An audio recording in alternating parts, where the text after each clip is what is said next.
Welcome everybody to 52 Living Ideas. We are going through Bhagavad Gita. We are on chapter 10. It is called Vibhuti Yoga. So my first question to Yogeshwar is, what does Vibhuti mean?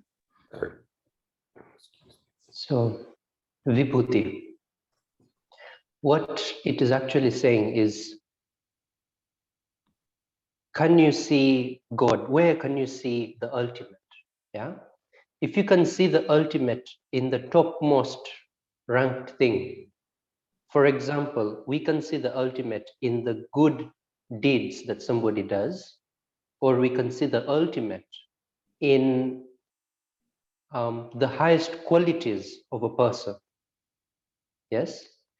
And we can also see the ultimate in some individual people who are just good. Their nature is good. Yeah? So we can see the ultimate in them as well. Now, what Vibhuti means here is that ultimate within each and every living thing, or even each and every non-living thing as well. So that ultimate that helps us see that it is in every, whether living or non-living thing. That is Vibhuti.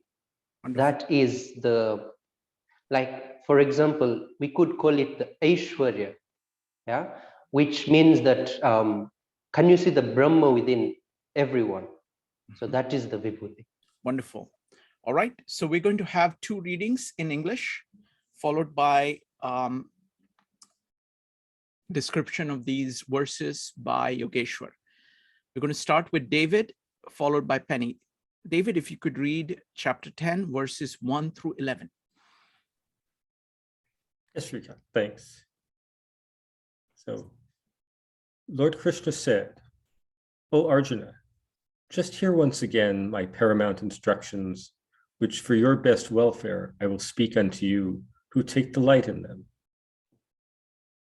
Neither the demigods nor the great sages understand my divine transcendental appearance, because I am the original source of the demigods and of the great sages in every respect. One who knows me as birthless, beginningless, and the supreme controller of all the worlds, he being undiluted among mortals, is delivered from all sins.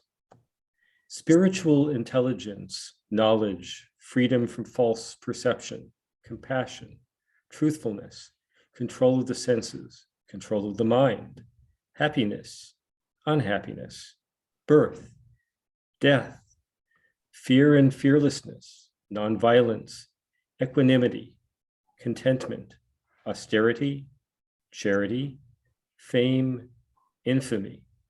All these variegated, diverse qualities of all living entities originate from me alone.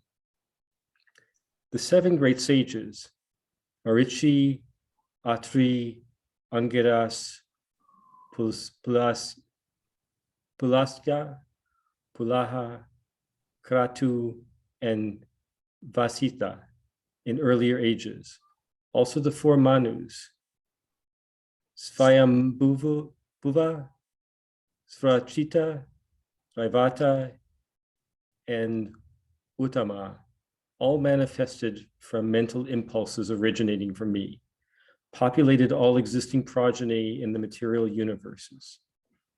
One who knows in truth this almighty, majestic supremacy of mine and the science of uniting the individual consciousnesses with the ultimate consciousness, such a person engaging without deviation perfects the science of uniting the individual consciousness with the ultimate consciousness, undoubtedly in this matter. I am the original generating cause of all causes. Everything emanates from me. Comprehending this, the spiritually intelligent endowed with devotional sentiments becomes devoted unto me.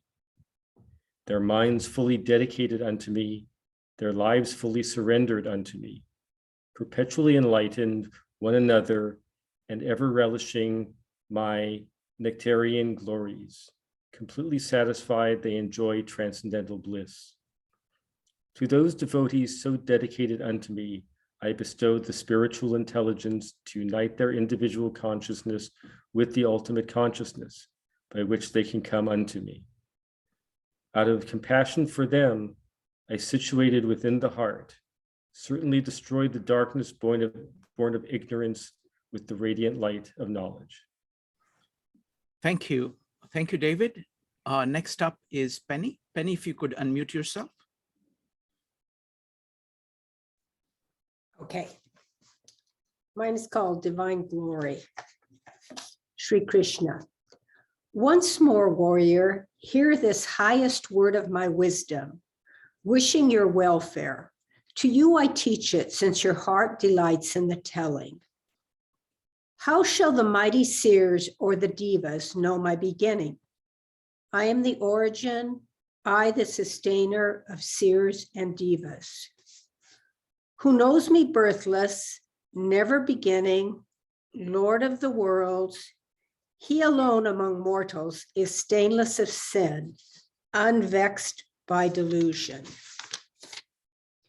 All that makes man in his many natures, knowledge and power of understanding, unclouded by air, truth, forbearance, calm of spirit, control of senses, happiness, sorrow, birth and destruction. What fears, what is fearless? What harms no creature, the mind unshaken, the heart contented, the will austere, the hand of the giver, fame and honor and infamy also. It is by me only that these are allotted. Forth from my thought came the 7 sages, the ancient 4, and at last the Manus. Thus I gave birth to the first begetters of all earth's children. Who truly knows me in manifold being, everywhere present and all prevailing, dwells in my yoga that shall not be shaken. Of this be certain. I am where all things begin, the issuing forth of the creatures, known to the wise in their love when they worship with hearts overflowing. Mind and sense are absorbed. I alone am the theme of their discourse. Thus delighting each other, they live in bliss and contentment. Always aware of their Lord are they, and ever devoted. Therefore the strength of their thought is illumined and guided toward me. There in the ignorant heart where I dwell, by the grace of my mercy, I am knowledge, that brilliant lamp, dispelling its darkness. Thank you, Penny. Next up is Yogeshwar. And after Yogeshwar, I'm going to open it up for any questions that you have, any comments about what you learned from this section. Yogeshwar, go ahead. Shri Bhagavan Vacha Bhuya eva mahabaho shrinu me paramam vacha yatteham priyamanaya vakshyami hitakamyaya. So Arjuna is not asked any question, or he's not, there's no question and he has no statement. So Shri Krishna here is saying, again, let me tell you the ultimate word. And why am I going to tell you this? Because you are my best friend. I love you. That's why I'm telling you this. And this word, the ultimate word, is for your benefit. I'm telling you because it benefits you. Now, here we can see that the love between Krishna and Arjuna, because they're not only best friends, but they have so many other relations as well. Yeah? And this shows how with the ultimate, You can have so many types of relations. Like in bhakti, not only just a friend, or you can make, you can have the ultimate as a son or a father or mother or even brother. Now, when that happens, there's this, because normally how we see bhakti devotion is towards God, yeah? That is the way, like it's unconditional love. But when we say towards the ultimate, like love towards the ultimate, it is like, because the ultimate always loves us in a way that it's always raining onto us. It's just that we don't realize it. So our way to show love towards the ultimate is to contain the rain that it's showering onto us. Like I said yesterday, like becoming a valley is so important, because when we are mountains and we are full of ourselves, the rain definitely falls upon us, but we are not able to contain the rain within us. We're not able to hold it. Now, what happens when we become a valley is we show love towards the ultimate. Now, how the ultimate shows love towards us, because Krishna is saying, Yatteham priyamanaya. Yeah? You are, I love you, that's why I'm telling you. Now, how the ultimate shows love towards us, it is like, it stays within us. That is its love. Like, we can hold the rain within us, yes, that is fine. But the rain staying within us, that is the love for the, that's the love the ultimate shows us, that it loves us. And by staying within us, it reveals its true self. When somebody loves you, they show themselves to you. They want to show each and every bit of themselves towards you. So this is what the ultimate is doing right now. Like Krishna is showing himself fully to Arjuna. Name vidu suraganaha prabhavam nam harshayah ahamadir hi devanam maharshinam cha sarvashah.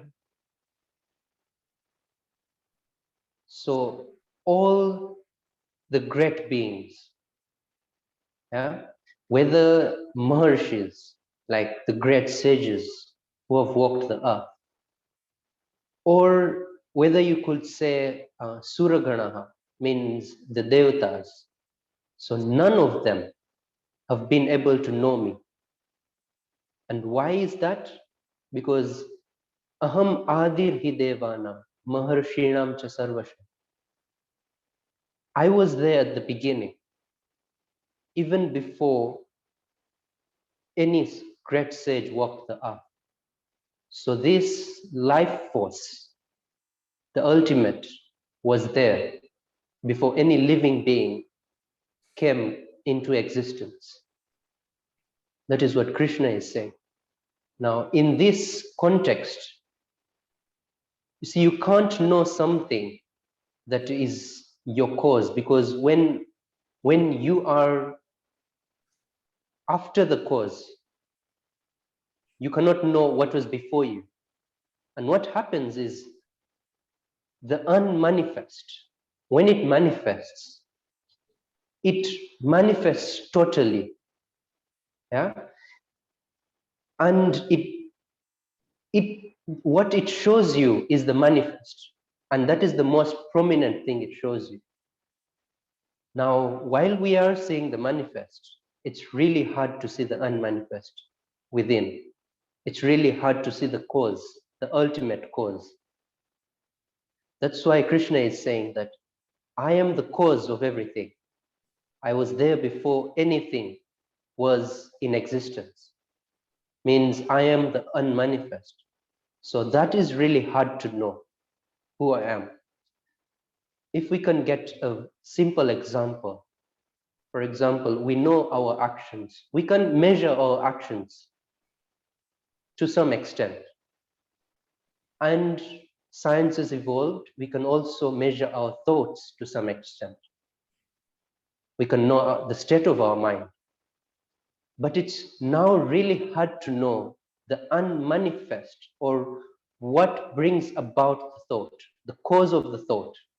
That's really hard to know now. Like that unmanifest behind the thought, or that unmanifest behind the state of the mind. So we can go to the cause, to some extent, the cause of the action that we have, or to some extent, the cause of some of the thoughts that we have. But to get to the ultimate cause, why each and every thought comes into existence, why each and every state of mind comes into existence, where the thought comes from, like the original point of the thought, to pinpoint that original point where the thought evolves from, that is something hard. So that's why Krishna is saying that unmanifest that is there, it's really hard to pinpoint. That's why nobody knows me. Yo mamajamanadim cha vetti loka maheshwaram asammudha samartyeshu sarva papahi pramuchyate. So that person who knows me, and who knows me meaning I have never been born, and I was always there even before any existence. I am the cause of all existence. So if he knows me like that, and he also knows me as Loka Maheshwara, that which controls the manifest. And in a way, I mean control. It doesn't mean control by hand, like we control each and every minute thing, not like that. But just an example, like the law of gravity controls everything on the earth. It pulls everything towards the earth. So in that way, it controls everything that we see manifest. We can't see it, but it is the ultimate controller, because it's the ultimate cause of everything. So if he knows me like that, asammudha samartyeshu, out of all the things that die, yeah. So martyeshu means everything that has death, everything that undergoes change. Out of all those living things that go under change or that die, asammudha means he is out of ignorance, like he has left the realm of ignorance and has come to the realm of knowledge. And sarva papahi pramuchyate, he does not have even the smallest amount of bad action or bad fruit. So he in one way becomes one with the ultimate. So he knows everything, like he's in the realm of knowledge, and he also is not caught up by any of the bad deeds or the bad fruits of his deeds. Now, what happens if we compare and contrast verse 2 and verse 3? In verse 2, Krishna says that nobody can know me. And then verse 3, Krishna says, those who know me. So there's a contrast there. Like Krishna is saying, first he says, nobody can know me. Like even the great sages, how can they know me? Because I am the unmanifest cause of everything. Like how can you know the unmanifest? And then in verse 3, Krishna certainly says, those who know me, yeah, they are one with me and they are in the realm of knowledge. So this, whereby what Krishna means here is generally nobody can know me. Yeah, even the greatest cannot know me. But then there is that portion of people who know me. And then you see, the weird thing here is that after knowing the ultimate, you cannot also claim to know the ultimate, because if I claim I know the ultimate, so the I is still there. Whereas when you know the ultimate, there's no I, like the I is dissolved already in the ultimate. So that compare and contrast, like you can't know the ultimate, but when in quotes, when you know the ultimate, yeah, you become one with the ultimate, whereby me knowing the ultimate, that statement becomes wrong, because you are one with the ultimate, whereas the you that knows the ultimate. So in that way, the compare and contrast that we should see. Buddhir jnanam sammoha kshama satyam dama shama sukham dukkham bhavo bhavo bhayam cha bhayameva cha ahimsa samata tushtis tapodanam yasho yasha bhavanti bhava bhutanam matta eva prithak vidha. So I'll start with the statement in verse 5, that all these are qualities or emotions that are of living beings. Bhavanti bhava bhutana. Now, all these qualities and all these emotions, all these thoughts that living beings have, people, human beings have as well. Matta eva prithak vidaha. All of them, they arise from me. They are from me. You may not know they are from me, but ultimately they are from me. Everything. You may not see the unmanifest, but know that the manifest, even the thing that you can see or touch with your hands, or the qualities of a person or a living being that you cannot touch with your hands, but just feel that this person has this quality. Even those subtler qualities are from me. So what are those qualities? Buddhir jnanam sammoha shama satyam dama shama. That is from verse 4, the start of verse 4. So first, Krishna says buddhi, that which enables us first to cut through different aspects of life. So what buddhi means, intellect, yeah? So it is, if we could give an example, it's like a knife. It cuts, it first cuts, like this is different from this. This is different from this. And then after cutting, it is the buddhi that now says that this is better than this.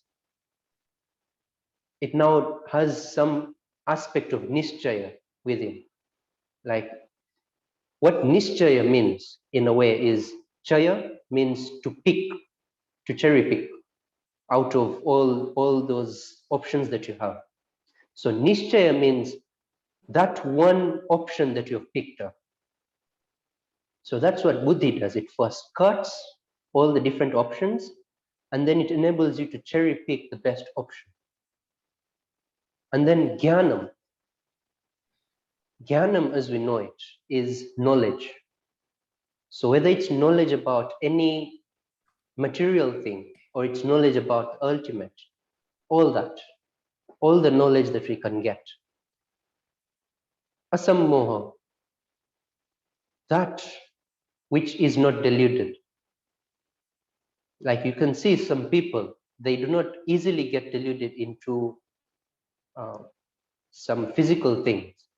So that quality of not being deluded by prakriti or your own nature, that is also from the ultimate, Shama. So forgiveness, as we discussed, I think probably last week, yeah, forgiveness. Profound thing in Indian philosophy, because the way all these qualities weave into the culture and the rituals, in a way, if you understand them from the rituals perspective, that those who built the rituals, they built them so that these qualities stay on generation to generation. And just that quality of saying namaste, or that by bowing down to someone or touching somebody's feet, in a way, you know, when you bow down to someone with all your heart, it's an emotion of the heart, yes, but when you also do it physically as well, what happens is you can never have anger towards that person. That means you cannot even have, if you cannot even have anger, then forgiveness you'll not have to give. Yeah, it is a basic quality of you, forgiveness, because you'll not have anger towards that person. Satyam. So Satyam means the truth.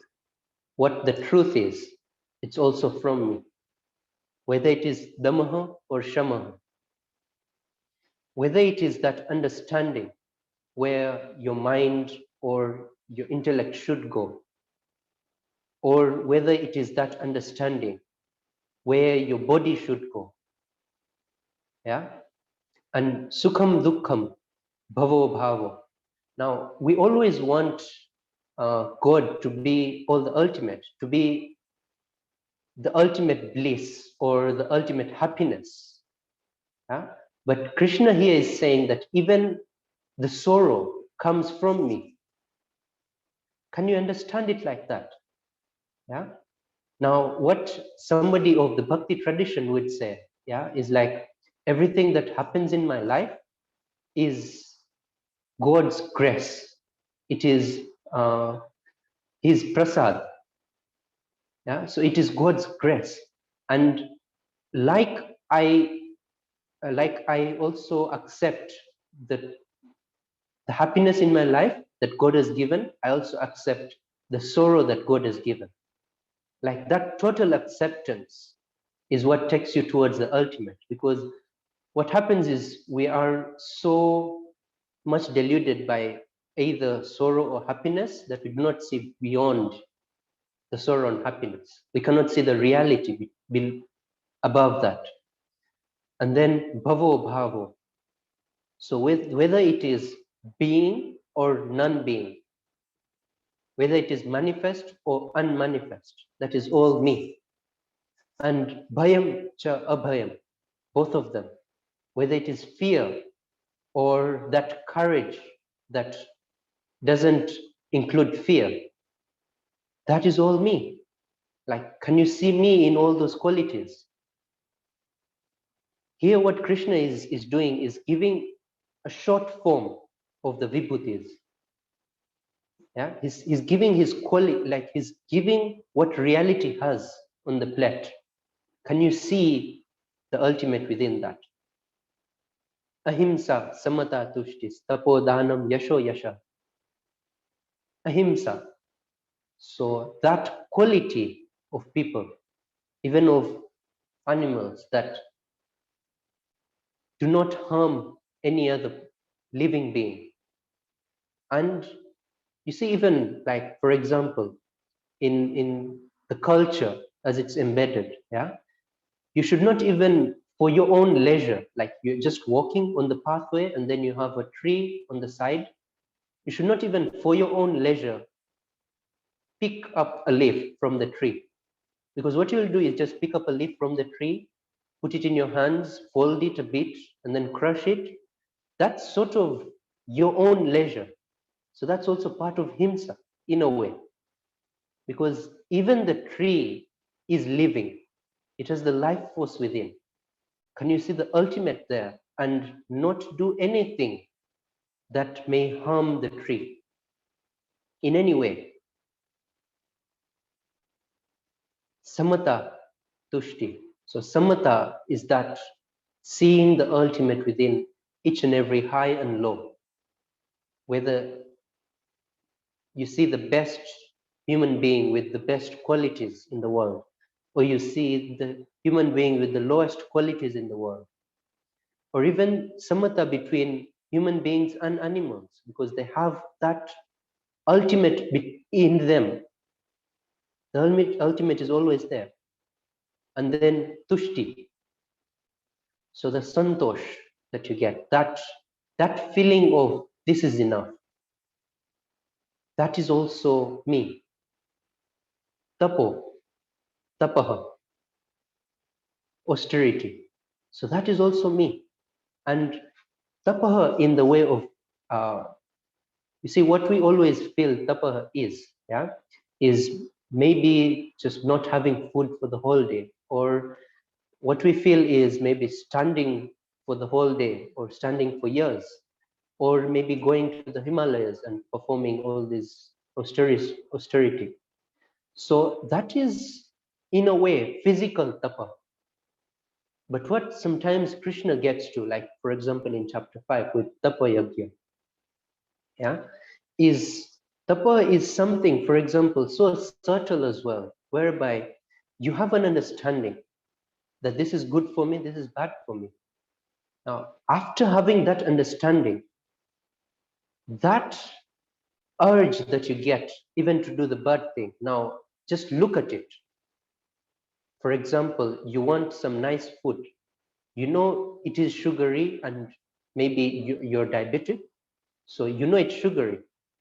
But now there are those times whereby you just eat it, even though you know you have to take the injection afterwards. You just eat the sugary food, but still, now what happens is, what tap means is something that is bad for your body, or something that's bad for your mind. Should you have it or should you not have it?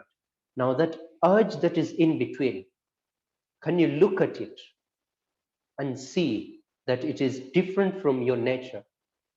Is it your nature or it's different from your nature? Now, even waiting for 2 or 3 minutes between there, you'll see that fire from within. So you'll see that fire, and into that fire, if you can put in this urge, and the urge burns away. Now, you see what tapa actually literally translates to is heat, in a way. So however you can create that heat, and then put all the urges within that heat, within that fire, and all of them die away. It's not about neglecting your urges, but it's about knowing them and knowing where they make you go away from your path. It's about controlling them in a way that they are useful to you, rather than them being devastating towards you.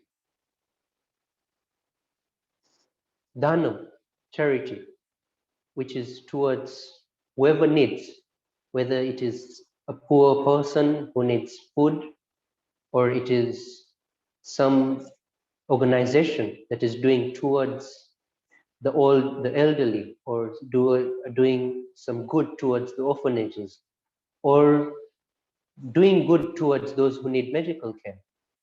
All that is charity. Yasho Yashaha. Now, Fem or Shem, both of them, it's me. And when we can't see the ultimate in Shem, we may think that we see the ultimate in Fem, but what happens is we're deluded by Fem. We do not really see the ultimate, we just like Fem. Now, when you're able to see the ultimate even in Shem, then you can see that, yes, if I can see the ultimate even in Shem, when I am not that known to so many people, that brings up that you can also see the ultimate in Fem without being deluded by that Fem.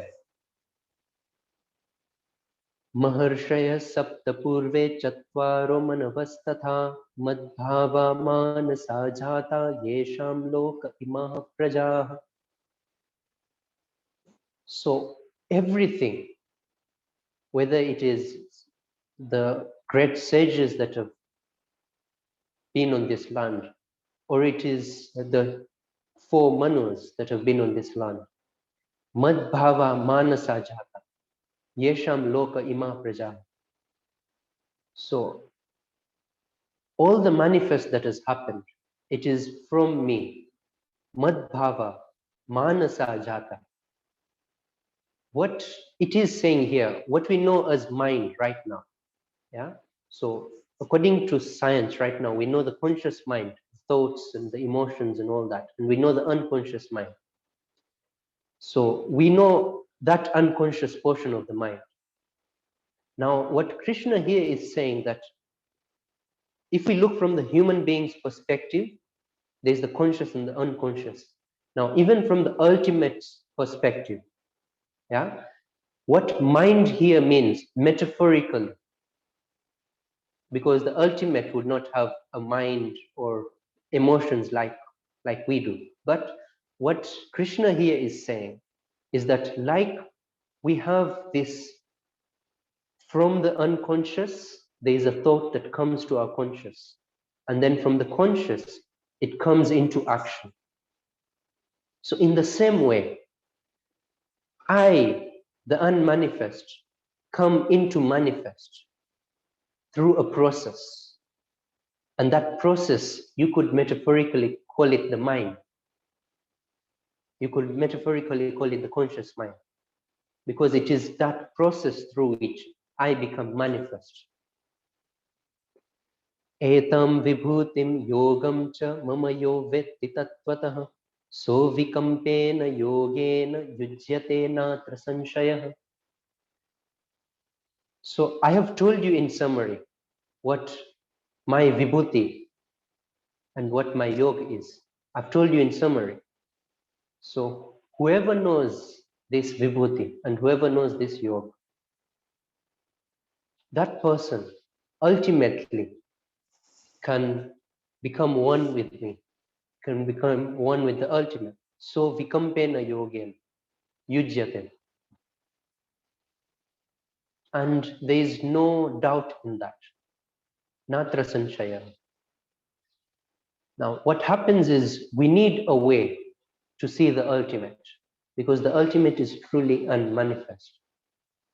And that way to see the ultimate would be looking at the best qualities that any person or any living being could have, or the best qualities within us, ourselves. So if we can see even the ultimate within that, then we have a way. Then we can also see the ultimate within the other lower perspectives of life. But first, looking at the ultimate within the best would give us a pathway to get to the ultimate. Now that pathway is what Krishna is laying down here. Aham sarvasya prabhavo mattah sarvam pravartate iti matva bhajante mam buddha bhava samanvitaha. Aham sarvasya prabhavo. So everything comes from me, and I am the ultimate controller of everything. Aham sarvasya prabhu. So prabhu means two things, that I am the controller of everything, and I am also that unmanifest from which all manifest has come about from. Mattah sarvam pravartate. Not only physical things, but sarvam pravartate, meaning whether it is something mental, it's a thought or an emotion, or a quality, a subtle quality within a person, that everything is from me. So what we have seen in the qualities that Krishna has told us about, yeah, in verse 4 and verse 5, those qualities are just an example. Like if you can see the ultimate within these qualities, then you're good to go. all those come from Krishna. Iti matva bhajante mam. If you know that, and then you have devotion towards me, then Buddha bhava samanvita, then you know. And what you'll do is you'll become bhava samanvita. You'll become integrated with this devotion towards the ultimate. Because what happens is the individual self, when we get to know even a glimpse of the ultimate, the individual self is so small in front of the ultimate that just a glimpse of the ultimate will metaphorically put us to our knees, will make us bow down to the ultimate. Because when we know something greater than us, existentially, then we know that we have gotten a glimpse of the ultimate. And that ultimate is what we should be contemplating on always. And in one way, bhava samanvita, you're integrated with bhava, emotion, towards the ultimate. Now, what emotion basically does is it creates that valley within us so that we can hold the water that is always raining. And what happens is, the example that is normally given is a pot that has been put into the rain. Yeah. So what happens is sometimes when we put the pot in the rain, we put it upside down. So it is in the rain, but it doesn't hold any water. It cannot collect any water. Another instance could be that it has a crack at the bottom. So you put it the upright way, but since it has a crack at the bottom, it will hold water for some time. As soon as you try to bring it into your house, all the water will just pour down from the crack. So that's what happens to us as well. We have these immense times when we have a glimpse of the ultimate. But then that eventually, like the water gets out of the crack, like we hold the ultimate for some time, we're able to hold the ultimate for some time, but it slowly drips away. Yeah, it doesn't stay with us forever. So that's what is happening. We receive the grace always, but now we have to mend that crack in the pot so that we can hold the ultimate forever. And so if you know that, if you know how all the unmanifest is within the world and how it is interacting with the manifest, then you can get to know me. And after knowing that, you will always be worshipping me. You will always be bowing down to me. So Matchitta Madgata Prana Bodhayanta Parasparam Kathayantascha Mam Nityam Tushyanti Cha Ramanti Cha. Matchitta Madgata Prana Bodhayanta Parasparam. So what happens is, Matchitta is that person is always trying to contemplate on me. He's always having this force within him, because right now what we know are the forces from outside. The forces from outside that delude us towards going to the outside. They make us always think about the physical world. Now, if we are devoid of all those attachments, what happens is we realize this subtle need to know the ultimate within us, that we are always now pulled towards the ultimate. Madgata Prana. What Madgata Prana here means is, for example, a person who has fallen in love, yeah? When he doesn't see his beloved, he feels like all his breath is taken. Like, and then when he sees the beloved, yeah, when he sees his beloved, all his breath comes back to his body.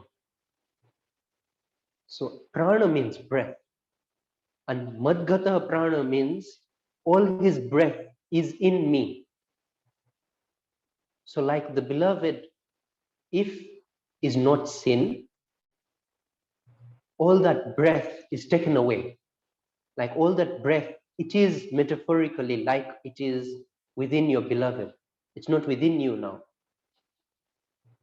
So in that way, can you have all that emotion or all that need to know the ultimate?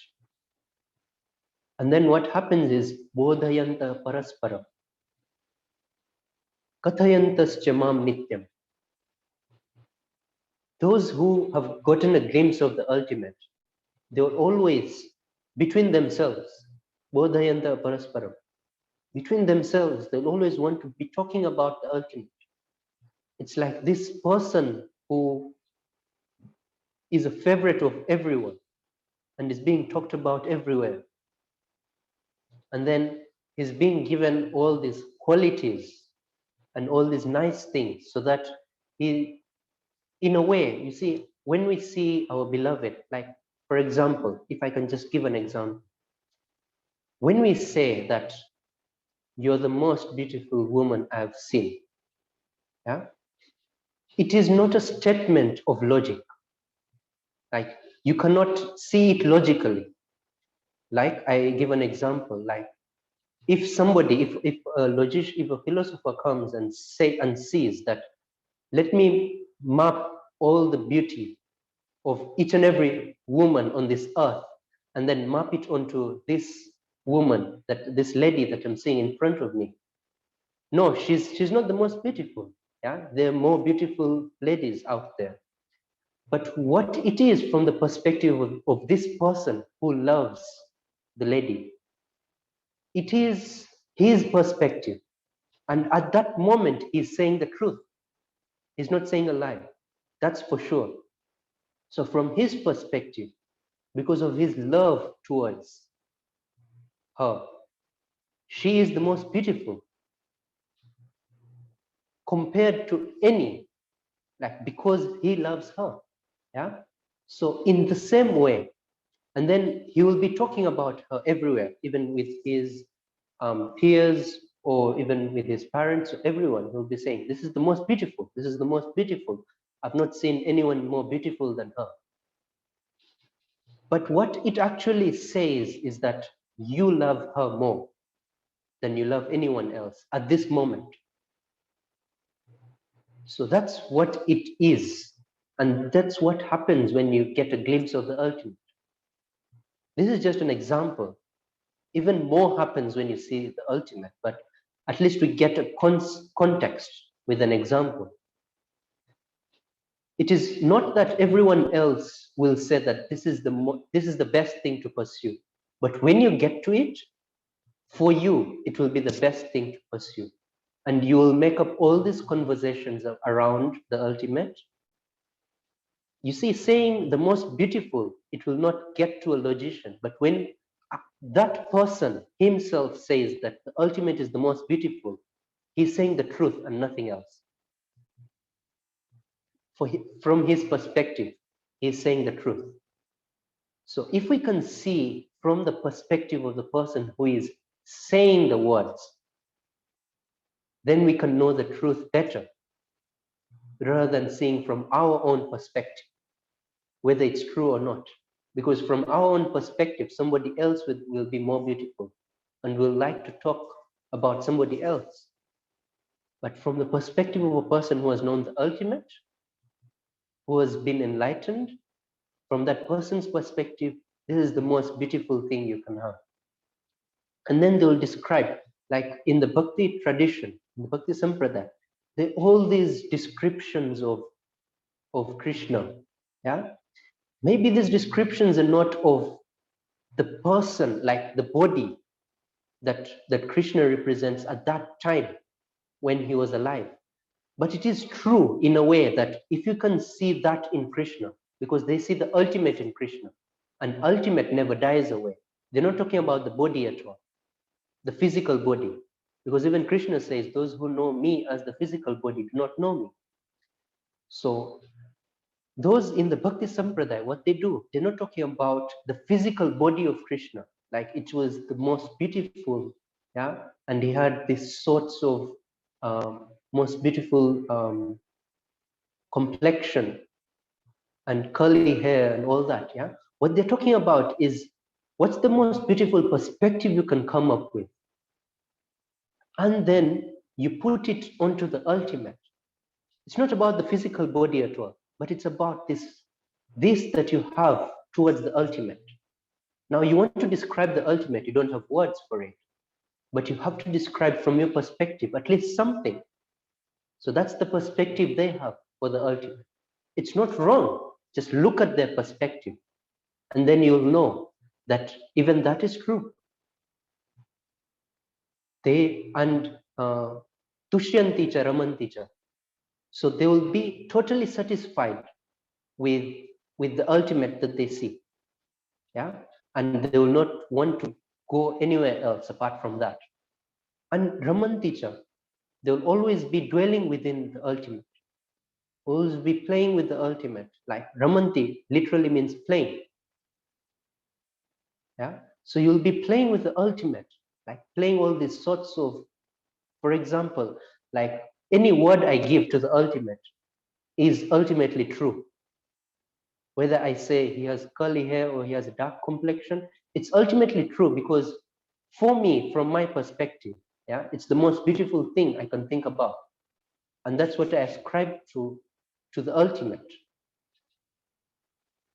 Tesham satata yuktanam bhajatam priti purvakam dadami buddhi yogam tam yena mam upayanti te. So for those people who are always wanting to dwell within me, and those who always are having that emotional attraction towards me, priti purvakam, yeah. And what happens is, now we think that, oh, emotions are totally illogical. How can we have something illogical towards the ultimate? So what happens here is, can we use our total faculty, whatever we have been given by nature, towards the ultimate? Because sometimes we only use logic, like, yes, we need to go towards the ultimate using our knowledge, but we also need to go to the ultimate using all our emotions, because it's part of us. It's not like emotions were never part of us. They're always part of us. And even us feeling good or bad about some perspective, it's part of our emotions in a way. So going towards the ultimate, using each and every faculty you have, satata yuktana, so you're using all the concentration you have, yeah, and priti purvakam is you're using all the emotions that you have towards the ultimate, because what you have right now is what nature has given you. So use nature to go towards the ultimate. Dadami buddhi yogam tam yena mam upayanti te. I am the one who gives them the knowledge by which they get to me. Now, in that, yeah, we can see the perspective of grace. We can see the perspective of rain showering onto the earth. I am the one who gives the knowledge to them. And in the Upanishads, it said, Vivrunate tanum swam. So we look for the ultimate in all directions, in all ways we can, whether it's emotionally, logically, or concentration towards one point, anything. What we are trying to do is get to the ultimate. The experience we have when we get to the ultimate, or whoever has gotten to the ultimate, the experience they personally have is this experience of the ultimate showering onto them. You'll see that anyone who has gotten to the ultimate, who has had this enlightenment experience, they never say, I, with my own all this physical turmoil or mental turmoil I have gone through, and now I have gotten to the ultimate using it. No, they will always say that the ultimate has showered onto me. And that is also a concept of Dharma Mega that is in the Yoga Sutras as well. So Mega means the clouds. Yeah. So as the rain clouds shower, it's the same thing here. So all that showers onto you. And you feel that I have gotten all this knowledge from the ultimate. And that is what it is. Teshamevanukampartham ahamagyanajam tamah nashayamyatma bhavastho jnanadipena bhasvata. So for such people, and anukampartham, I do so much for them. Like I have so much emotion towards them because they have emotion towards me. So for them, I bestow this knowledge onto them. And what happens? Because the example of Gnanadipena Bhasvata, an example of the candle is given here. That what happens then is when the candle is lit, it takes away the darkness automatically. Yeah. But what it feels like, it's like darkness has faded away. So there are two perspectives to look at it. Yeah. Darkness fading away in a way, but then also the perspective of light, whereby when the light is there, for the light, there's never been darkness. And darkness is just that light is not there. It is just the absence of light. That is darkness. When light comes about, there's no darkness automatically. So Krishna is saying that I light that candle within them, and the darkness fades away automatically. And that ignorance that is always dwelling within us and all that is automatically fading away within us.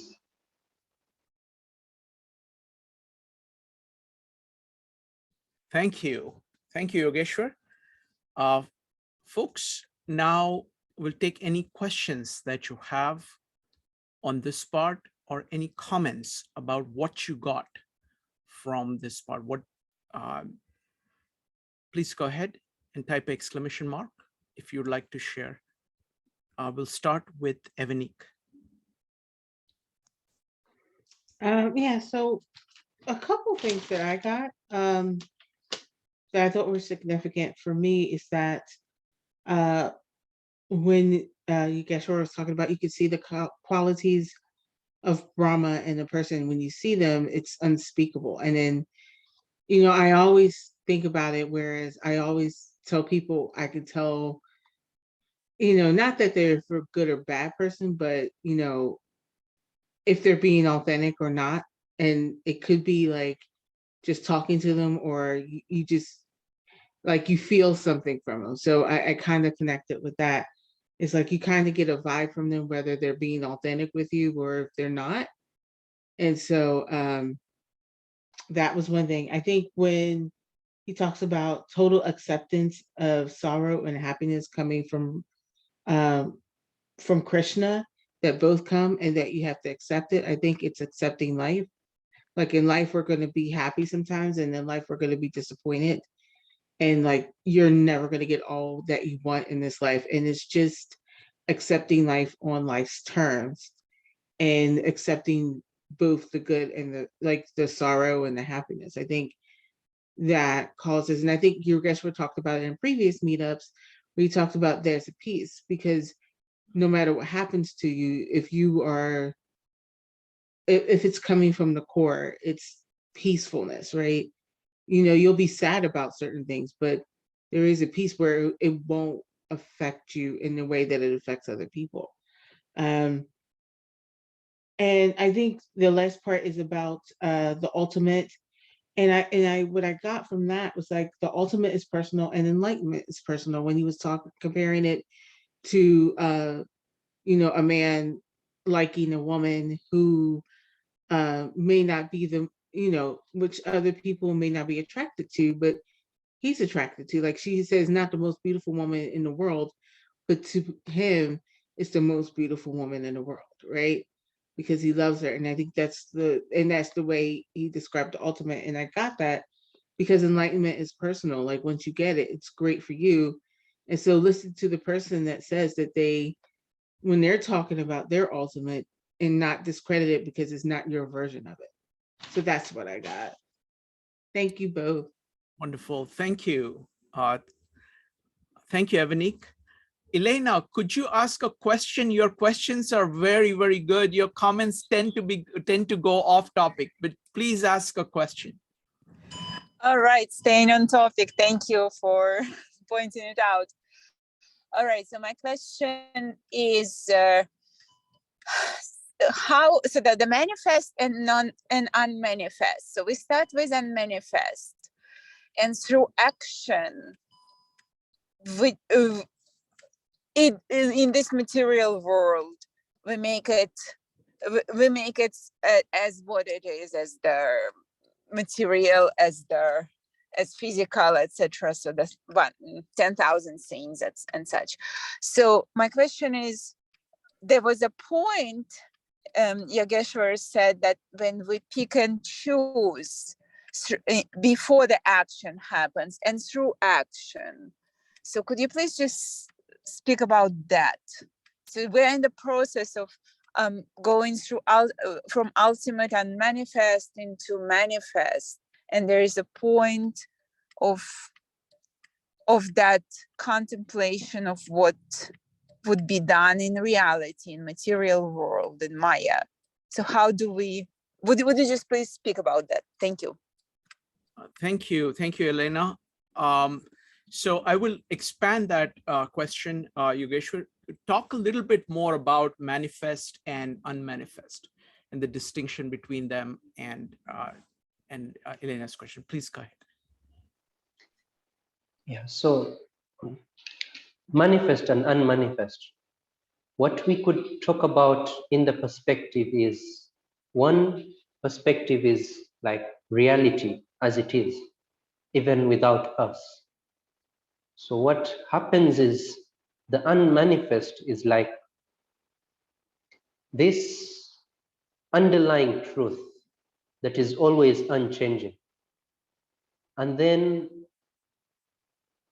there's these manifest things that happen in the middle. If I can give an example of your own experience, yeah, because that will be a better example.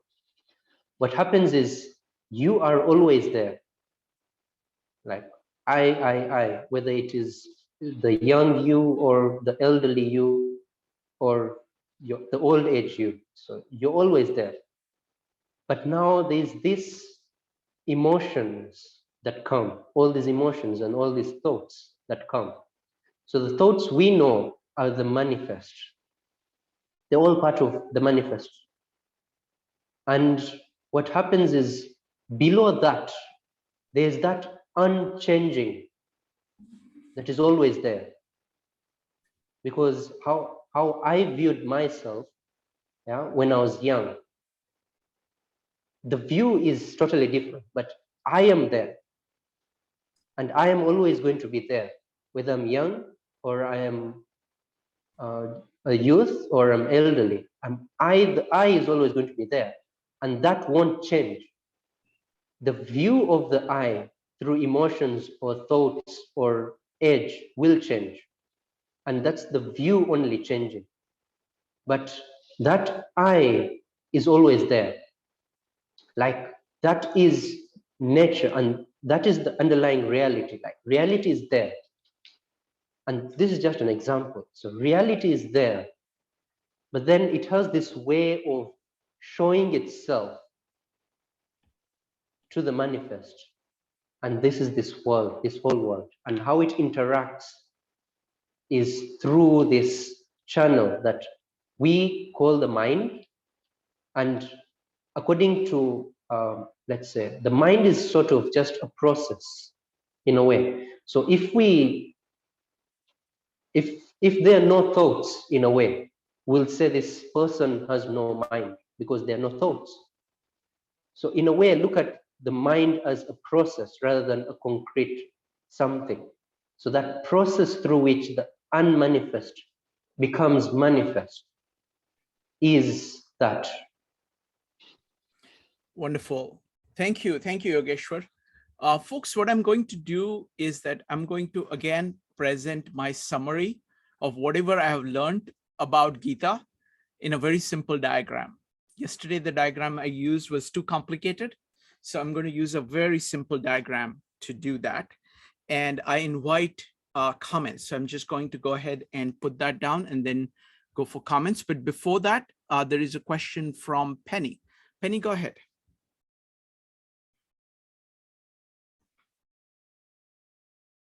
Just a second, you need to unmute yourself. Yeah, no, I had trouble. This is spiritual, are spiritual things unmanifest? Go ahead, Yogeshwar.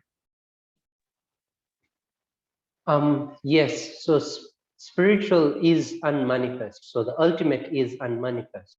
But what happens is the road to get there is we have to lay it as manifest as we can, so that we can walk on the road, on the path to get towards the ultimate. So what happens is we try to show the ultimate in a physical way so that we have some sort of glimpse of what it could be. Like we can hold on to something. Because if there's nothing to hold on to in the physical world, like there's no path for us that is laid out for us to get to the ultimate physically, or there's nothing that we can hold on to, what happens is we don't know what to do. And we shall always go on to the worldly things. So there's this process which is physically put into place that we hold on to so that we can get on to the ultimate. It's not that the ultimate is physical, but there is something that has to be physical that we can hold on to get to the non-physical. Wonderful, thank you.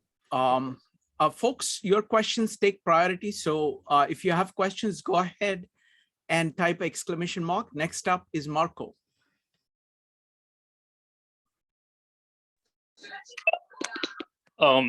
Yeah, I just wanted to ask, sorry, I'm just trying to find it. You said that emotions create a valley to hold water, and that's always raining. So is that water, is that the ultimate? Sure. Yogeshwar, do you want to explain about the, go ahead. Yes, so what happens is we have to use our nature, or what nature has given to us, to go to the ultimate. So how we can show it physically, is that we use even our emotions that will seem physical, but if we can use them in the right way, then we can also make something, we can make ourselves be able to hold the non-physical within. And to see the non-physical, it's not really possible. But what happens is we can create an efficiency that we can basically, because it's not about, even this example about the mountain and the valley, it's just an example that you don't take each and every perspective of, because each and every example has a point of view to get to it. Not each and every point of view of that example will fit in to the ultimate. Now, what happens here is we are not also mountains and valleys, because the ultimate is within us the same way. It's not like the ultimate is within you more or it is within me less. It's never like that. The ultimate is always the same within each and every one. Yeah. What happens is our ability to realize the ultimate is increasing or is decreasing. So that ability to realize the ultimate within us is what I'm calling the valley. It's not exactly to hold the ultimate per se, because the ultimate is the same level within each and every one of us. Like there's no up and down between me and you. It's the same. But metaphorically, it means that for us to see the ultimate, for us to experience the ultimate, we create a valley within us. So let me try to answer both Marco and Penny in my own way, using the analogy to Bible. What is happening? So first with Marco, the grace of God, reigns on you. It is available to everybody, but your heart needs to be open to it. You have to say yes to it. You have to love it in order to actually accept it. The grace is, raining on you, on everybody, but you have to be open to it. That's what Yogeshwar is trying to point to when he's using the metaphor of valley, of saying that, valley in this context is your heart being open to the grace of the ultimate, you being accepting of it, you loving it, you focusing on it, as opposed to not. So that is the distinction that he's trying to get at. And in terms, again, using the example of Bible, Penny's question, is spiritual unmanifest? So this is the same issue of word becoming flesh. When you're talking about, when we look at Gospel of John, John 1:1, in the beginning was the Word, and Word was with God. That word is there in the consciousness of God. It is there within the consciousness of God. Then word became flesh. That became manifest. So it is the same idea. So the spiritual manifests itself in the physical world. The inner expresses itself in the outer. And inner here, in the Indian context, the innermost part of you is Atma, which is the same as Brahma. And so the manifestation is the externalization of this universal principle of or ultimate. Next up is going to be David. David, go ahead. Yes, thanks very much.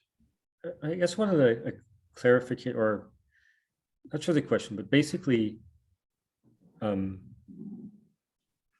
in Christianity, there is essentially this implicit dualism, that you have Jesus and non-Jesus. I mean, you have Jesus, Satan, you have something that's not. I mean, it's clear that in Hinduism, I mean, Jesus, God, and everything.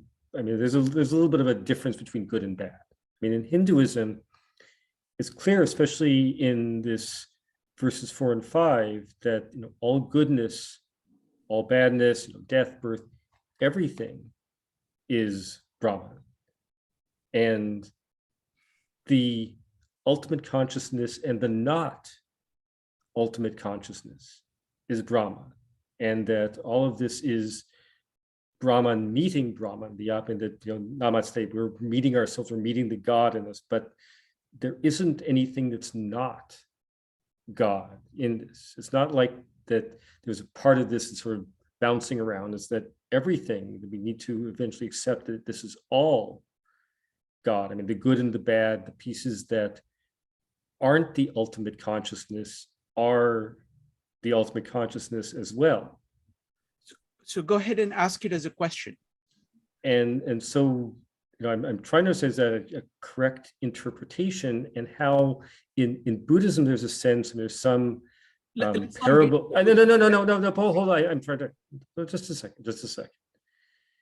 The parables of, I believe it's like the king who meets Buddha and becomes too sort of obsequious, too forgiving to his people, and he's told by Buddha, you must be a king. I mean, you must, there's understanding the ultimate truth, but then you also must be the king and the ruler and apply that. I'm wondering if there's a similar thing in Hinduism, in the sense that, okay, I can see the evil, I can see the darkness, I can see that there's an ultimate, core of the Brahman in everybody, and all the good, all the bad, and everything is this. And that I need to, accept that and have that enlightenment. But there's also a sense that we're living in the real world and while I can see this, that I'm not going to bow down, as Yogeshwar was talking about, that you bow down, you always see this truth in people, that you also need to be a realist, that while you can see this ultimate consciousness in the people, which they may not see in themselves, there still is a part of them, even the bad part, which is part of this ultimate consciousness, which we need to accept may not be for the goodness of themselves and for the goodness of the people they're interacting with. And so how to have that balance of understanding, accepting this beauty and truth in the person, even who's doing evil, doing bad, but yet having a realistic approach to them, to not just forgive everything and accept everything, and that everything is part of this ultimate consciousness. Okay, so I want to, I invite people to very clearly separate between their opinions and what they think Gita is saying and all of that, so that everything remains clear for everybody, because I don't want to mix up opinions and what is being said in Gita. So Yogeshwar, how does Gita approach good and evil? Yeah. So like these stories that, I don't know how true it is, but in Christianity, I've heard that there was an angel that went against God, and then that was Satan. That was done. Now in Hinduism, how metaphorically how the story goes, is it is God, it is the ultimate, who chose the death, like the Lord of Death, and had a seat for him, like Yamraj, or Dharmaraj. So it is God who ultimately says that this is your place. So it's not like they go against God and then that's how it is, and then they become evil. What happens is God has put a place for each and every one, even the good and even the evil in this world. So it's like having a triangle whereby there is the duality of good and evil of the world, and then the peak is like the ultimate, whereby viewing from the point of view of the ultimate, the good and the bad are equal, like they're not up and down in a way. But there's that path that you can go through, that you can get to the ultimate. So that's how it is. It's not good versus evil in a way. It is using both faculties, whatever you can, to get to the ultimate. And the truth in here is the ultimate. It's neither the good nor the evil. It's just the ultimate. That's how I put it. Thank you. I mean, the way I interpret it, the way I understand Gita, and I just want to focus on what Gita is saying. Gita is saying, understand what is. What is part of Brahma. Okay. Good and evil is a different concept than that. What is? It comes first. What is? The good is your turning to Brahma, and evil is turning away from Brahma. This is something that you do, whether and that's a choice that people have. whether we get attached to peripheral or not. So that is very different. So from the point of view of what is, there is good and evil, and that is there, and that is all part of reality. Okay. All right. Next up is Joe.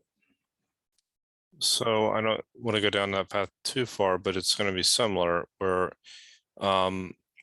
if Krishna is both the positive and the negative, how does that relate to the idea of rebirth? Sure. That's a good question. Yogeshwar, do you want to talk about the relationship between good action and bad action and rebirth and the cycles and how the cycles work in terms of good action versus bad actions? So good actions and bad actions, how we view them. Yeah. So first, what is karma? So karma is any act you do, even the act of, like, for example, eating, or the type of food you eat. Yeah. And what that food will do to your body. For example, if I am diabetic and then I eat sugary foods, yeah. So that is also part of karma. And the fruit I will get out of it is me, like, maybe getting dizzy or all that. So that's the fruit. Now that's a very small context, that an example that I've given. Now to put it in a larger context, it is that if you do something right now, you'll get a fruit that is good. And if you do something bad right now, a bad deed, you will get a fruit that is bad. That we all know, that's fine. But what happens in the context here is, if you do good, now good and evil here, it's in a social perspective. It's like how the social norm that is accepted here. Now, good and bad is always in respect to each other. You can never have good, only good, but it is in relation to bad that it is better than this. Because any decision that we make, if you're very keen to understand this, any decision we make is relatively good.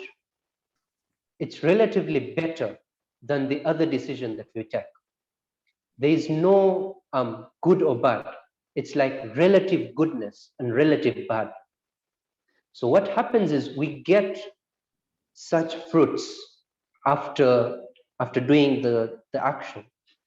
Now, according to Gita, what happens if you do those good deeds, you'll have the best, like you'll have bliss in your life, you'll have peace in your life, but still that is part of the cycle. You've not gotten out of the cycle. If you do bad deeds, you'll have sorrow in your life, because if you're a thief, yeah, you'll have sorrow in your life, and you'll always be worried about somebody catching you and separating you from your family, or all that you've collected going away. Now, all that sorrow, yes, it's part of reality, and all that happiness, it's part of reality. But still, there's something underlying beneath all that, that is the ultimate. So the happiness and the sorrow you're seeing in your actions or in the fruits of your actions, it is still not the ultimate. It is still part of the world, and it will take you in cycles again.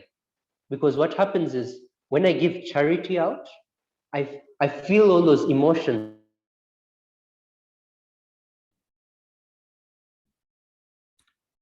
I think Yogeshwar is having some problem. Let me do one thing. I think David's question and Joe's question, I want to address it. You know, what I want to do is that I want to do a diagram of summarizing. Okay, go ahead, Yogeshwar, you're back. Yeah, so you will go up and down the circle. It's just that. So there's no moving out of the circle if you're doing good and evil deeds. What happens here is when you do deeds that transcend you above the good and evil of either society or your own perspective of good and evil, what transcends you beyond that is what takes you to the ultimate. It's not just the happiness and the sorrow that you have to attach to. It's something higher than that. Okay. So let me go ahead. I'm going to try to summarize my understanding of Gita. And I do want to first put down the positive as I understand it. And then we can look at negative with respect to that. Okay. So I have a very simple diagram that I'm going to use. This is new. Let me see here, there. Okay. All right. Okay. So this is going to be very, very simple diagram. And I'm trying to summarize everything that I've learned about Gita in as simple a way as possible. Okay. So the way I see it is that there are three things that Gita keeps talking about. I'm going to draw them as circles.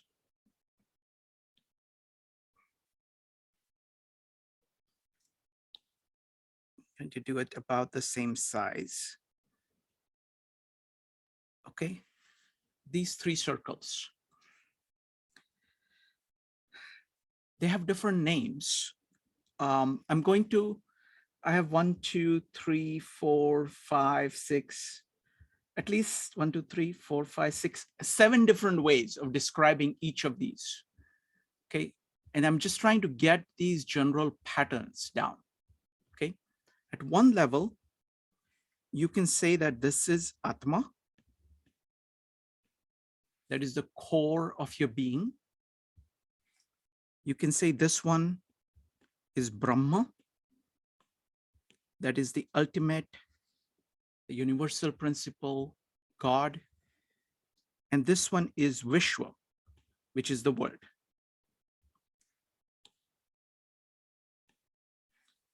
Okay.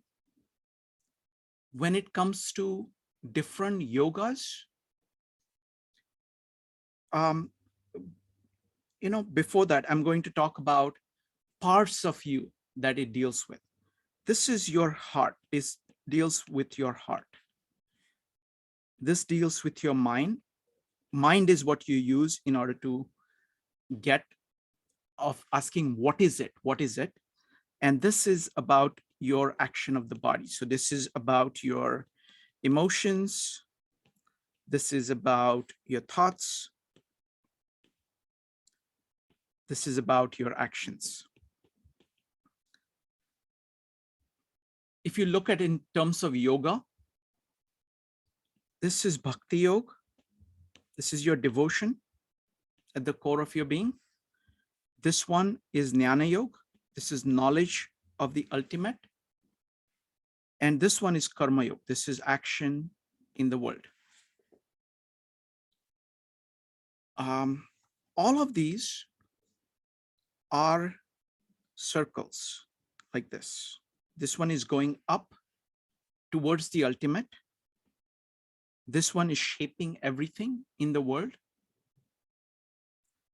And this one is actually sustaining your, it's supporting your life. Another perspective on this, and the beauty of this is that this is all one thing. This is a single movement. These are just three aspects of us. So you're going from here to here to here. And what Gita is saying is that you can focus on one and it expands into the other. So you can start with bhakti and bhakti will keep increasing like this to include everything. Or you can start with Jnana and Jnana will include everything. You would be able to do the right karma. You can start with karma. You will increase your bhakti. You will increase your knowledge. So they are all different aspects. The different aspects of us that we can use in order to get at the whole. So there are these different paths that I drew, all the different spirals. Another level, I'm trying to bring together many ideas here. At another level, this is really the beginning of your creation process. So another way of saying is just this is to create. This is what sustains. And this is what transforms. So you start by awakening your consciousness. You direct it to the principles, universal principles that sustain life, that are behind life. And you use that to transform the world. Okay. You can look at it in terms of the three gods. This is Brahma. This is Vishnu. And this is Mahesh. So Brahma is a god of creation. Vishnu is a god of sustenance. And Mahesh is the god of transformation. Okay. Another way is this is Om. A is the creation. U is Vishnu, sustaining, and M is the transformation. So by saying Om, you're actually covering this whole, this is like a sound that holds all these three things together. So various aspects that capture everything, and it's all going in one direction. So there is a spiral going, going together, or you can, just a second here. So they are all connected with each other. At the same time, they have different identities. So this one is all about action in the world.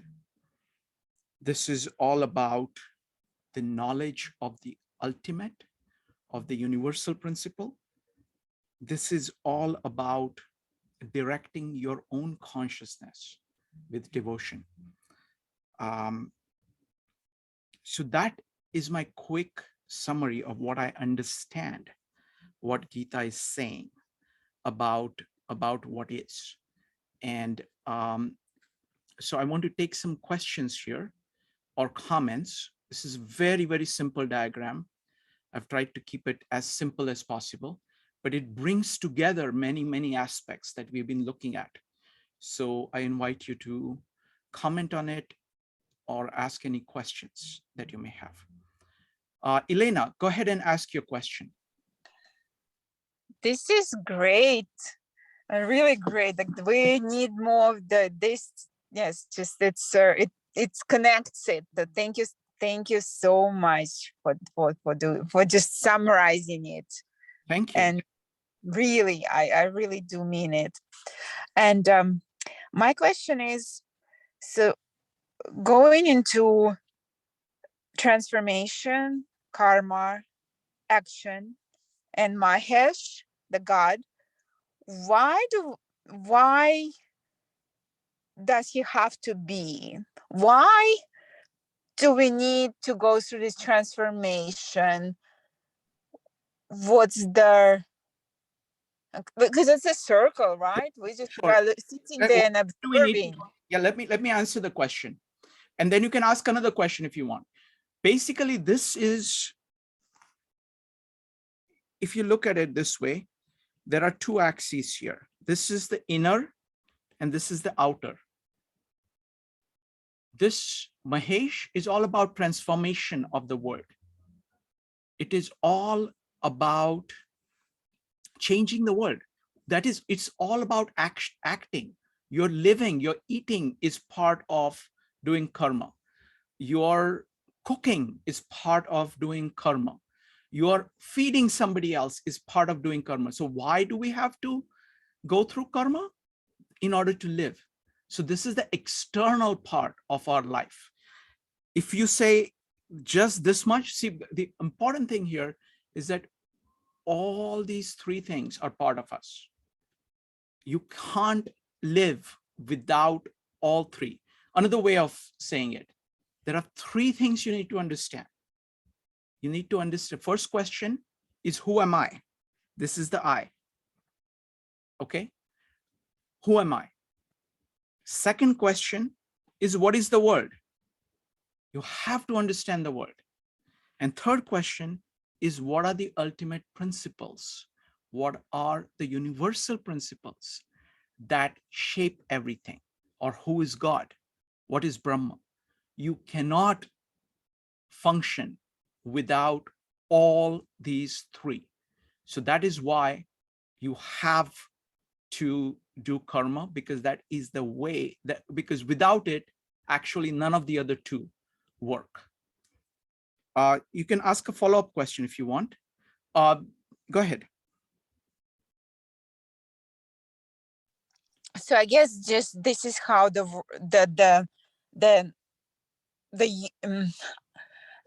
whole system is set up. And Yeah, this is what the world is like. That's it. Yep. Thank you. Next You're up is and thank you very much for the comment. Really appreciate it. I'm going to just post it in paste it in a couple of pages so I can scribble on it and keep the scribbles. All right. Next up is Evanik, and I really want any comments and any thoughts you have or any questions. Go ahead, Evanik. Yeah, I like this better than I do the triangles, actually, because I think when you said Indian religion is cyclical, I think this represents that. And Yes. I like that you can get. Let me do one thing. Can I interrupt? Will you lose your train of thought if I interrupt? Or No, go ahead. Okay, so please keep track of what you're about to say. So the reason, so for initially, you remember I had all these things here, right? Now I got rid of these, right? The question is why? Because the thing is that these diagrams are very high levels of concepts, okay? Each line matters. You add a line, it has to be the right way. If you add a line which shouldn't be there, it will actually hurt. What these lines were doing was that it was focusing on the movement between these and not so much on each of these circles themselves, operation of the circles themselves. With these circles itself, there is an implicit interaction because they can all grow into one another like this. Okay, so there is that, though the relationship between them is captured better by this circle of which they are part. So their interaction between them is far more flexible than having lines between them. That's why I got rid of the triangles. Go ahead, Evanik. Sorry for the interruption. Oh, no worries. So the thing I like about it is that to me, the cyclical motion reflects how, each one can get you to your center or to the core. Mm-hmm. That if you go to Vishya, sorry, I think I'm pronouncing Miss Vishva or Vishva? Vishnu. This one right here? No, the one, sorry, you can't see me. Vishwa, okay, world. The world, yeah. Like if you go to Vishwa, you can, if you're going towards the center, or if you're focused on the center, you'll get to it. If you go through the Atma, you'll get to it. If you go through Brahma, you'll get to it. So all these different things get to it. And I think I like the way you list, the Brahma, the mind, thoughts, jnana. It helps explain it better all in one diagram and what those things contain. And how they get you there. And it's just cyclical. Like no matter where you go, you can get there. Wonderful. Thank you. Thank you. Anybody else? Joe, what do you think? I agree with Avanik. I mean, I do like it better than the triangles. It's more clear to me. But yeah, I mean, I'm still digesting it, to tell you the truth. But I do like it because it does represent the cyclical nature of it much more clearly. So yeah. Wonderful. If anybody else has any comments, you're welcome to make them or ask a question. I'm going to give another 10-15 seconds. Hi Shrikant, this is Chaitanya. Yes, Chaitanya, go ahead. I just thought that Brahma is supposed to be creator, right? And Yes. Is that why you put Brahma in the Atma column? Because Sure. Let me explain why Brahma is there. Okay, this is a very deep principle. So this is a question of kind of, this goes to the heart of free will and what kind of options, what kind of choice that we have. You have to say yes from the core of your being. You have to be awakened. You have to pay attention. And that actually gets things started in life. You have to do that. And that's why the Brahma or creation is the act of your soul saying yes to the world, affirming that. And what you're doing with that is that you're actually going and focusing on the ultimate. You're turning your concentration on. The act of turning your concentration on, awareness on, awakening from your habitual self and focusing on the ultimate is the act of creation within our own beings. And what you're focusing on is eternal principles. That's Vishnu. Vishnu represents the sustainer. So Krishna describes himself, Krishna is an avatar of Vishnu, and he, in a sense, Vishnu is everything.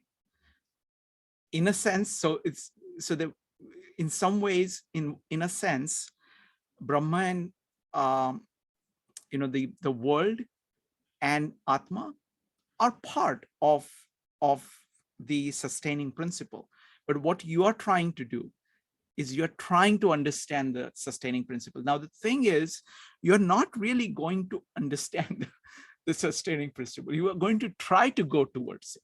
And it's that action of getting to it. So you have to understand that whatever words you use for it are going to be limited. But the reason I put Brahma with Atma is the phenomena of concentration, phenomena of awakening, phenomena of being aware as being the starting point of creation. I don't know if that answers you. Do you have a follow-up? Go ahead. Yeah, a quick follow-up would be, to me at least, emotions are usually reactions. No, that's and, okay. and thoughts. Let me. Can I ask? Yeah, Chaitanya, that's an excellent point. I'm going to deal with that in the negative part. So far, I'm not talking about emotions here. It's really, and that's actually, you're right. This one is actually bhakti, which is a very different kind than a typical emotion, and that's what I'm going to come to. So to me, the last two, create and Brahma, it's probably switch with sustain and Vishnu, and that. No, it's yeah. So I mean, that's the thing is that this is like a tremendous integration of many things, and I understand what you're saying, and we can completely big differences on this, and clearly we do. That's fine, but I want to address your point about emotion in detail. So, do you have anybody has any questions on this diagram so far? And if not, I'm going to go to talking about the negative part. So where is the negative? Okay, so now that's the most interesting question. Given, suppose this is true, right? Where is the negative? What is the negative? So what I had, so let's do this. Let me go ahead.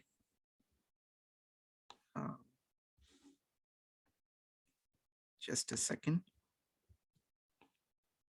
Let me take it somewhere else and change its size. Give me a second.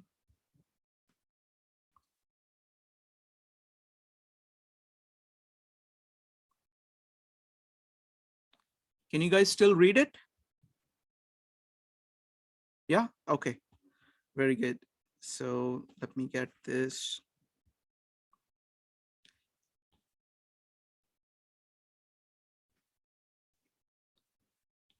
All right, so now the question is, where is the negative? All right, I think there is a negative cycle.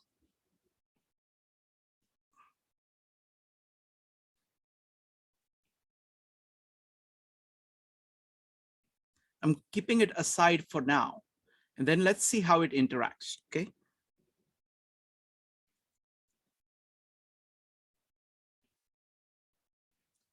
So let's look at the negative cycle, how it exists. And these are, I will just call it A bar, M bar, and U bar. Okay. So these are exactly opposites. So you really have, fundamentally, you have a choice. Another way of putting it is, I forgot to put this word here. You can call it, this is love, this is seek, and this is build. Okay. Now, the positive cycle starts with you loving the ultimate. So this, you loving the ultimate. And then you use all the knowledge that you have in order to build things. And that actually sustains you. That sustains this process, not only in you, but in others. There is an affinity between people. That's like saying namaste. There is a, so that is this. So this, you see these directions, these arrows are simply these arrows in the cycle. Now, what happens in the negative, it's actually going exactly the opposite direction. So it is going this way, and this way. So you start out by being full of fear about yourself, doubtful, with self-doubt and fear at the core of your being. You focus next on this instead of focusing on the ultimate. You focus your fear on others and the world around you. And instead of building it, you do the exact opposite. You react to it. You are afraid of it. You try to exploit it. You try to conform to it. So that is this movement over here. And then instead of next, you take all of that experience that you have of dealing with the world and you rationalize it in order to produce ideas which are actually not true. This is the opposite of the ultimate. These are false ideas. And those false ideas ends up supporting the negative view you have of yourself. So it's basically just everything going in the exactly opposite direction. So let's first look at all these things here. So what is going on is that you're denying your Atma, you're turning away from the core of your being. You are full of fear instead of bhakti, instead of love. Instead of trying to create things, you are actually evading. Instead of awakening your mind to asking what is it, you are actually evading things, and you're not creating anything. Similarly, regards to the world, what you're doing is that you're not building anything, you're not transforming anything, you're simply reacting and using whatever other people have done, whatever the culture has done, trying to just use it mindlessly. Here, instead of being curious, instead of seeking, you're just trying to rationalize, come up with something that just justifies where you are. And it is acting against all the thinking, all of it. So it's basically negative, and that's moving in the opposite direction. So, but you can't really understand the negative without the positive. So I think you have to focus a lot on understanding the positive, and you see the negative with respect to that. It is going in the opposite direction, and it is denying both the core of your being, the universal principles, and building of the world. So that's this is a very quick look at the negative. I don't know whether it is good. I don't think it is good. Maybe I need something more extensive, but today I wanted to focus more on the positive, but I'm happy to take any questions on the negative. So what I'm saying is that it moves in the opposite direction. Everything is moving in the opposite direction, and it has the different valence. So love versus fear, seeking versus evading, building versus destroying. Effectively, you're using it. This is basically just, you're just drifting through life at a karma, at this level, at the level of action. You're simply drifting through life instead of trying to build something that you think should be built. Here in this case, in the positive, you're using the best ideas, best understanding you have of the universal in order to build. Whereas what you're doing in in this part here is you are trying to simply drift. You're not trying to make anything. Here in the Jnana Yoga, you're focused on understanding the Brahma to the best of your ability, trying to understand. Whereas over here, you're simply trying to rationalize whatever it is that you've already concluded. So that's what I see as differences between the positive and the negative. So if you have any questions or comments, go ahead.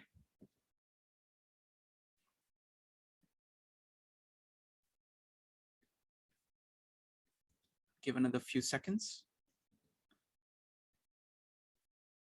No comments? Kevin, go ahead. Hey, thank you. My question, how do you define this negative or positive? Negative, it's a very good question. So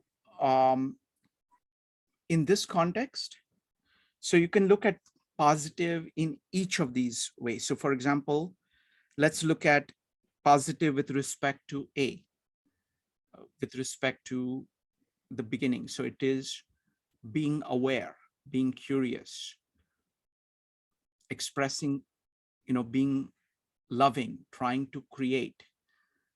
That's positive at the individual core level. The positive at the level of this you is to focus on understanding, using your mind to the fullest, trying to grasp the principles that sustain you, sustain the whole world, and continuous seeking.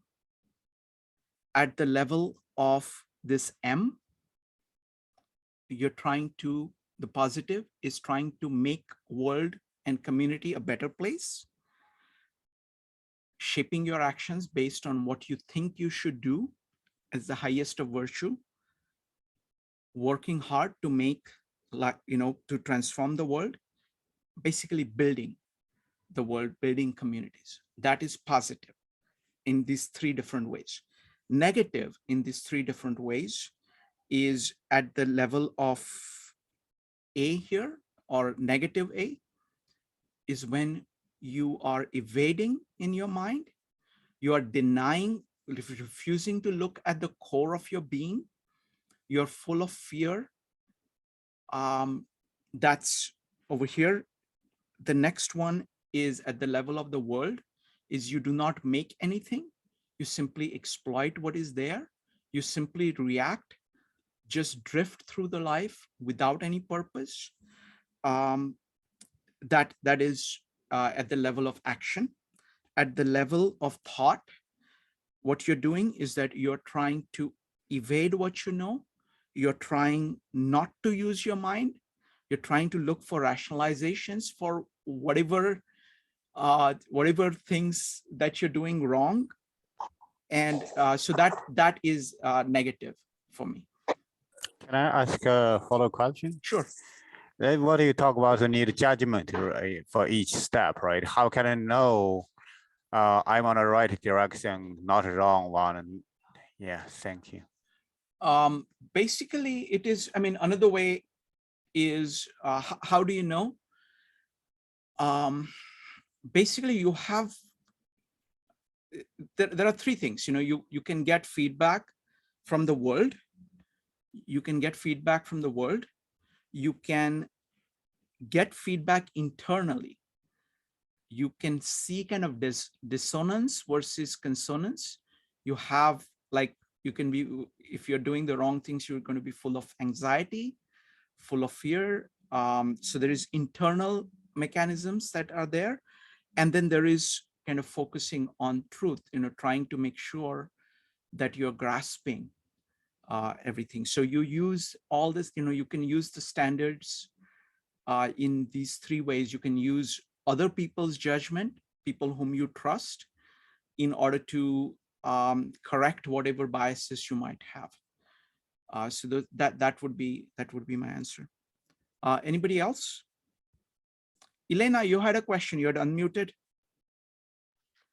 I didn't ask the question, though. I would say it's a great thing, because I could see the dissonance, anti-balance, and moving in the opposite direction. Basically, it's like swimming against the tide, I won't say against where the river goes. You just go upstream, and you may be just staying still rather, and just see what's possible. So Thank you. Thank you. Thank you. The way in which, like, for example, way in which Jordan Peterson puts it is that it is you're either going up. So you're either going up or you're going down. The way in which, let me put it this way. So up or down. This is what Jordan Peterson puts it. The way in which Napoleon Hill puts it in Outwitting the Devil is definite purpose of doing whatever you think you should do versus drifting. This is all about being, another way to look at it is that really the primary thing you focus on is this, because it is both these of all the arrows, these are the two, which are the starting points. So the choice that you have is that you either, in the positive, what you're doing here, let me put it over here, give me a second. So this arrow means concentrate. on Brahma. So this is what Krishna is saying. Focus on me. That's what Krishna is saying. That is the primary thing that you're doing right. When you're doing things right. What is the primary wrong thing to do? Is this. So this, you can see these arrows are coming from the core of your being. The question is, what do you do with the core of your being? So Krishna is saying, concentrate on Brahma. That's what you do. The opposite of that is being attached to the peripherals. So assume that the world is exactly whatever it is that is there, and you just remain attached to that and drift based on that. So that is the question. That is the issue that that I see as the heart of the fundamental choice that we have. We either concentrate on Brahma, concentrate on understanding the universal principles that shape everything, and then proceed on to act according to it, to transform the world, to make it a better place, and then observe what you've done. Take in what, this is like the OODA loop. Take in whatever you've done, correct it, and keep doing that. So that is this positive loop over here, like this. Keep doing that. Or you can go the negative route. So that's what I see as the option. Joe. I think you kind of answered what I was just about to ask. I mean, when I'm thinking about this, it's not an either or proposition. It's kind of like you can go down to go up. In other words, that is part of the process. So you can be drifting to understand what the negative is in order to, almost like Dante, where you go down in order to go up. Right. So that's a very good question. The thing is that this is something, this is not like, it's not that people are, let me just change the color here. I'm not saying that people are either like this or like this. What I'm saying is that these two is what we can do, that I can do now at any point of time, during any period of time. All of us are capable of either focusing on the right thing or drifting. And doing the right thing has consequences, and drifting has consequences. And again, Krishna is saying, even if you've been drifting and you're an evil person, you can choose to go this way at any point. This is again the same thing that Jesus is also saying, that if you choose the right way, you can do that. So absolutely, I mean, both these are there. So this is like fractal. Now, what happens is that it is in our lives, in some aspects of our lives will be more like this. In some aspects of our life will be more like this. And each has consequences. That idea of cycles that Indian thought has is the thing, if you're doing the right thing, when the cycle begins next time, you're going to be in a better place. You're going to wake up in a better state. If you work hard, if you work well during the day. If you did not work very well during the day, you're going to wake up at a lower level. So there is that cycle, and you have a chance to correct whatever you've done. So it is, nothing is, you have this, you were asking Joe about free will. This is the free will. You either this or this. This is right, the heart of free will, of saying, do you choose this option? Either concentrate on Brahma, the ultimate principles, or drift. That makes sense to me.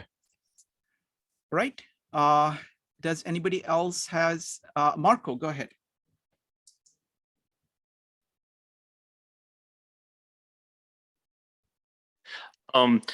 Like, can can Om sort of like, this might be a dumb question, but like, can Om like eliminate the other, things that, get you closer, all three, like if you just, or is it just another way to get to, Brahma?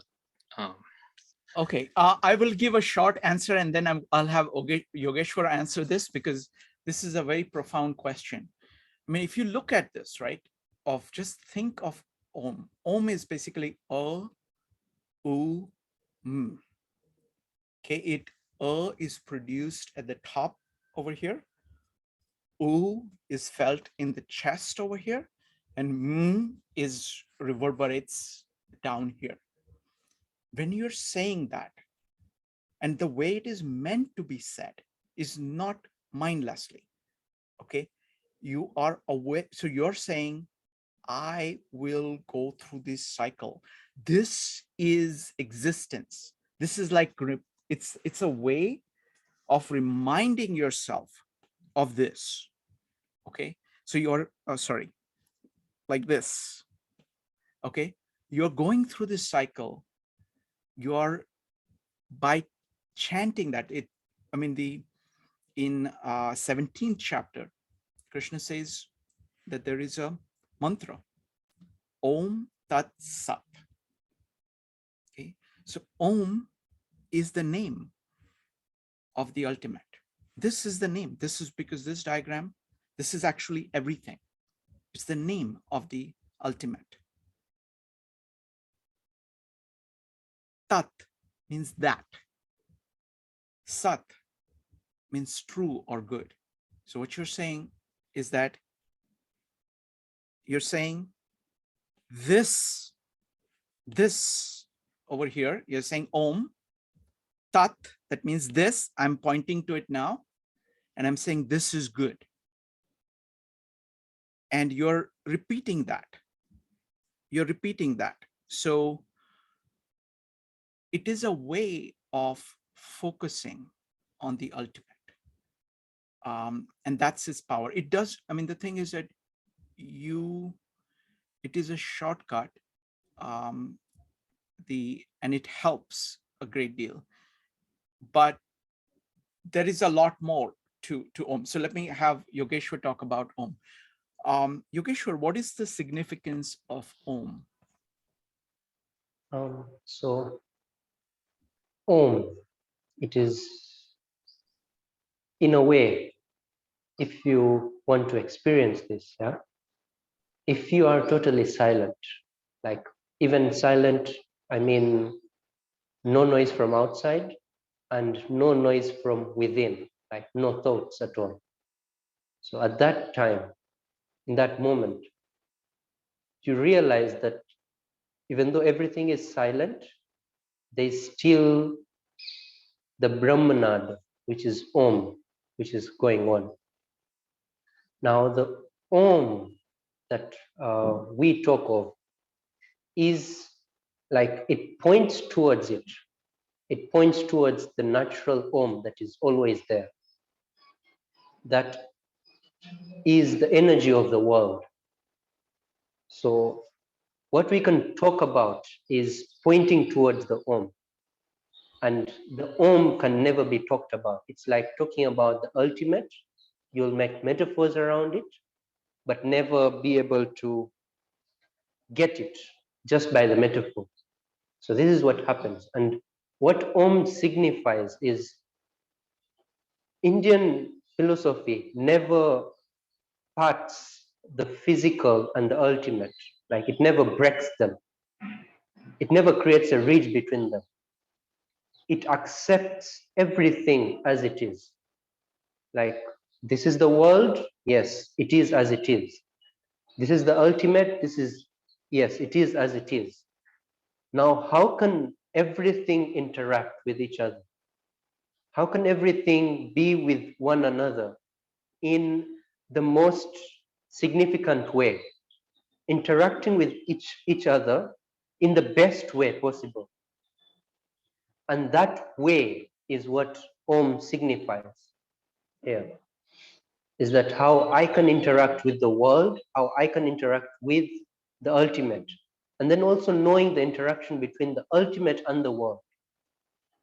So all that together, accepting it first, and after having this acceptance, you work on it in a way that now, whether you are working towards the ultimate or you're working towards the world, you're working it out to using the perspective of Om, using the perspective of acceptance and changing it using its own nature, not making it go against its nature, whether it is you or the world, not making it go against its nature. It should Wonderful. all be in tune with its own being. Thank you, Yogeshwar. I mean, for me, the way I think of it is that you're saying Om. I always say Om, and you say it in one breath.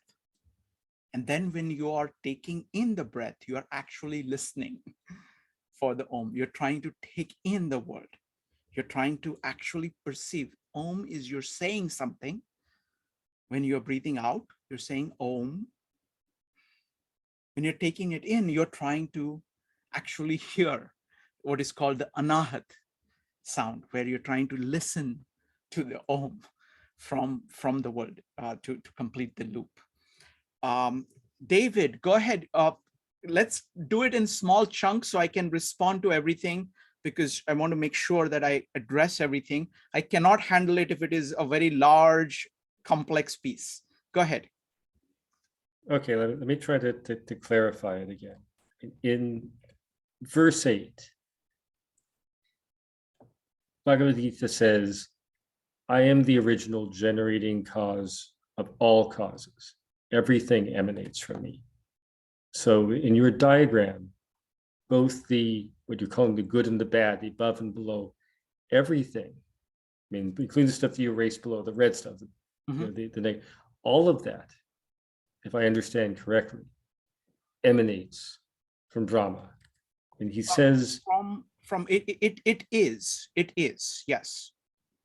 So it is simply saying, he's saying that I'm existence, everything is. Yes. right, but not, well, I mean, not to be argumentative, but everything emanates from him. He is everything, including yes, all of the yeah. enlightenment, Yes, the inspiration, the upward. this Yes. is, everything is.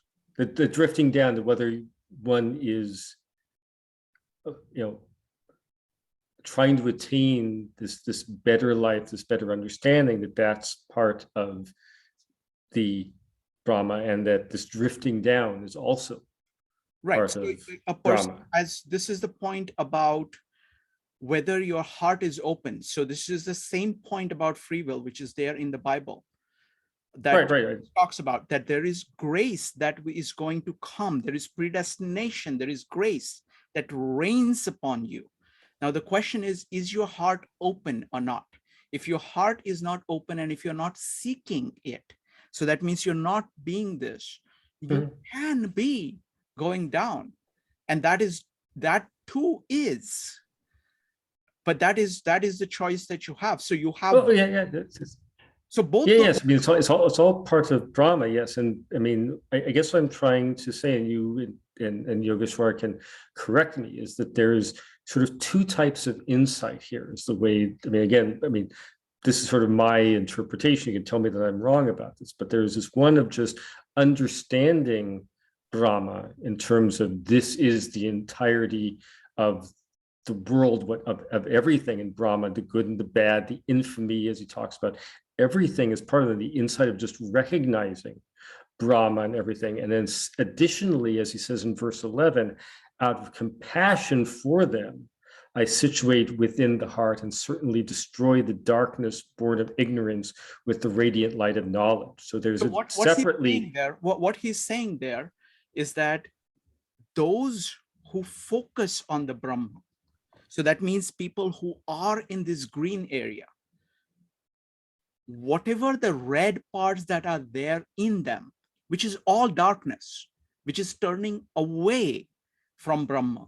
Those red parts are destroyed as a result of the person focusing on Brahma. So what he's saying is that have bhakti. So this is what he's saying is that have this bhakti over here, this bhakti towards Brahma. He's saying be this way, be this way. That's what he's saying. I mean, I guess that's what I don't understand, and what I don't know, but that's why I guess I personally disagree with. I mean, in the sense that you Brahma, disagree with. So I just want to make sure. Just want to see whose opinions are it. That's it. Okay, this is David saying something. David, go ahead. Say what you have. Well, because what my understanding is that everything emanates from Brahma. That the insight is that Brahma is in everything, in the good and in the bad. So even turning away from Brahma, I mean, you seem to be saying that you can turn away. And I'm saying you can't turn away. You can say that you aren't accepting the goodness in people, but that even if you're turning away, what you're turning to, no matter which direction you turn, it's still Brahma. If I everything emanates, everything is there. So I don't understand this concept of I'm turning away, the going down and pointing away from Brahma, because if I turn any direction, it's all emanating. Everywhere I look, everything is Brahma. The badness in people is Brahma. Okay, so the difference. So are you saying that there is no good and evil? Well, I'm not saying there's no good and evil, but I'm saying that there is a difference between the insight that everything, including evil, is part of Brahma, emanates from it. Not that you should try to attain that, but that this is pervading all of these different concepts. The fame and the infamy are all Brahma. Oh, all of it is Brahma. But what I'm saying is that there are two things. Everything is Brahma. That's one point. Second, you can choose to focus on it or not focus on it. That's a choice you have. And if you focus on it, you are good and you have a good life. If you don't focus on it, you're bad and you're destroying yourself and others and everything around you. That's what he's saying. So you have, so Brahma is everything, but choice to focus on it is yours. The point is that the Brahma is everything and it's actually raining on you, but you can spit it out. It's like Amrut, it is like the nectar of eternal life. That is. No, I understand. I mean, I guess I'm trying to say. Choose to spit it out and drink something else. And that's what I'm saying, that there, no, but that's where I think there's a logical contradiction. You say something else, and I'm saying that if I understand Bhagavad Gita and correctly, there is no anything else. In other words, you can look at the good parts of Brahma or the bad parts of Brahma, but it is all Brahma. There is a difference. There is a difference. For example, in many verses, Bhagavad Gita criticizes attachment to the peripheral. Okay, what is it that it is criticizing? That it is focused on effects, not cause. It is you're focused on periphery, not center. It is very much saying you must focus on Brahma. Brahma is not just focusing on this pencil. It is focusing on the principle that is across.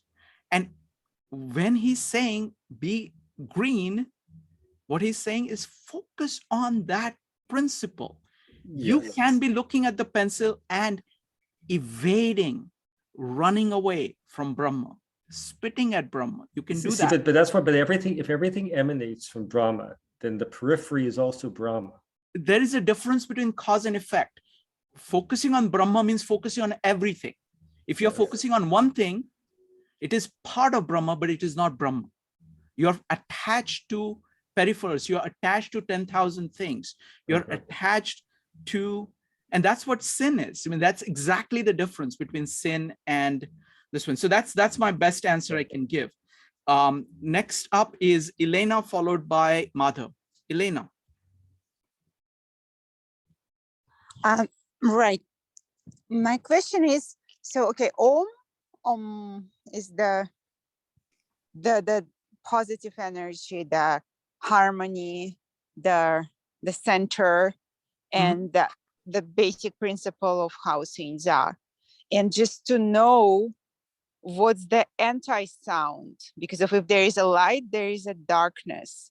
If anyone knows what the question is that, is there any anti-sound? Okay, that I don't know about that. I have not even thought of that. So is there anything opposite of Om, Yogeshwar? Not really, according to Indian philosophy, because even all the letters of the alphabet come out of Om. Wonderful. So there's nothing that is opposite of Om. Everything resonates from Om. But there's this perspective, like I also want to take on the question of David. So there's this perspective. We know that, for example, like gravity is everywhere in the world, like on Earth, gravity is there. But why did Newton want to know what gravity is? Like, why did he want to know the law? And what did he find out? Did he find out anything that disturbs me in my normal daily life? I don't know, because even before, people knew things fall down. Like, they may not know what causes it, but they knew that things fall down. But Newton got to some concept, like a basic concept of gravity, that was a breaking point in science. It was like a new turning point in science.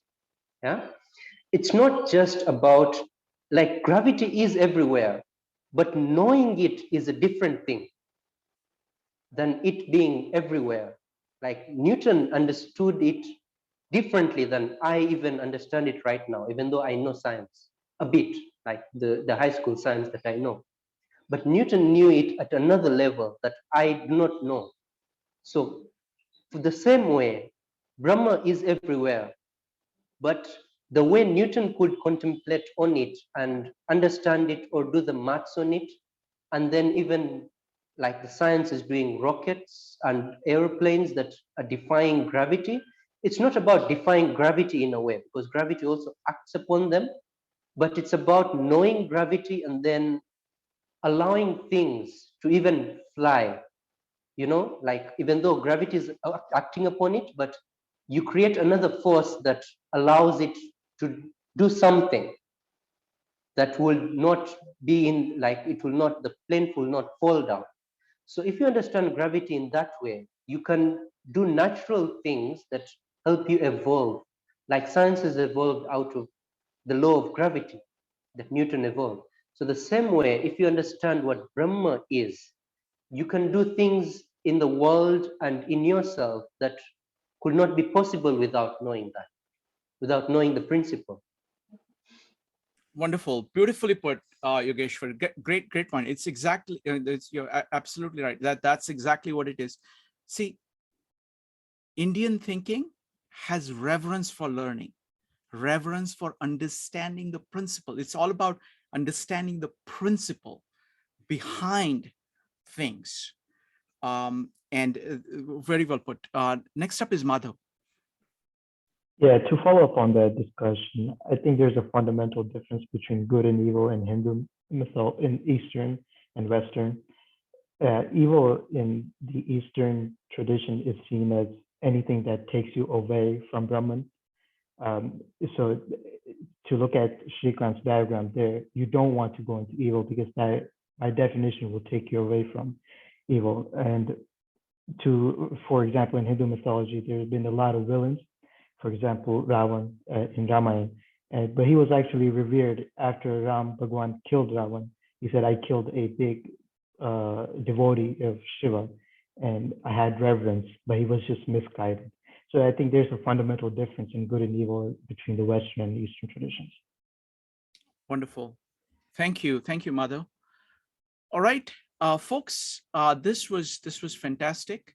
And thank you for the feedback. I hope that this diagram was useful in grasping, the complexity, because we're going through many different concepts and many ideas. And this is the simplest way I have of putting them together.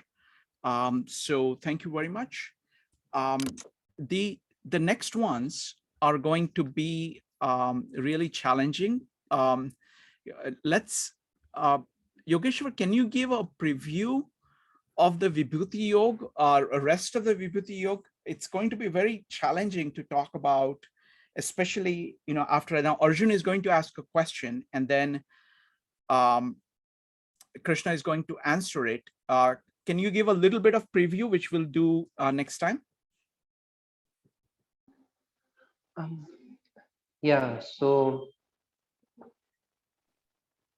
what Krishna is trying to do is, basically what we have to do is first understand what Indian tradition is, the metaphors that are used and the examples that are used in Indian tradition as the whole.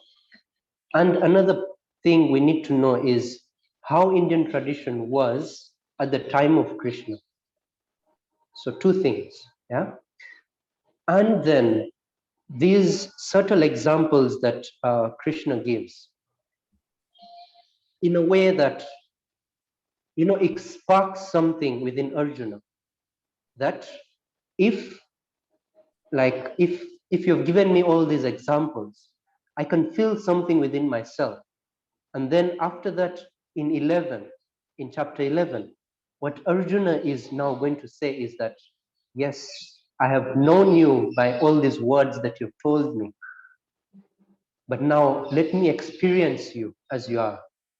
Yep. So what Krishna is doing here is basically trying to create that thirst within Arjuna, that I want to know you. I want to know you as you are. That is also an important thing in Arjun's, in the Gita, whereby it shows that, yes, you can know that God is like this, but experiencing it is totally something different. It's not about just knowing by the mind, like this is how things work, but a total experience which is going to come is something different and takes you at a higher level of knowing how things work. Wonderful. Thank you, Yogeshwar. Yogeshwar, what I would like to do from like 19 to 42, because there is a lot of references to Indian culture, let us go verse by verse. So once you describe it, I will go ahead and add things to make sure that people understand, you know, what rishis are and what, you know, what Airavat is and all of that. You can explain it and then I will explain it differently to make sure that people get all the references. So the richness of all those examples, because it's from 19 to 42, it's all these different examples, but it requires the Indian context. So I think we should go like verse by verse with each of those references. Maybe I will add a little bit to make sure that everybody gets what it is. Does that make sense to you? Sure, yeah, that's fine. Okay. Perfect. Wonderful. All right, folks. So see you next time. I want to remind you there is an incredible meetup tomorrow being done by Evanique. Evanique, can you give another very quick, short preview of what you're going to do? She's doing this incredible series on the divine feminine.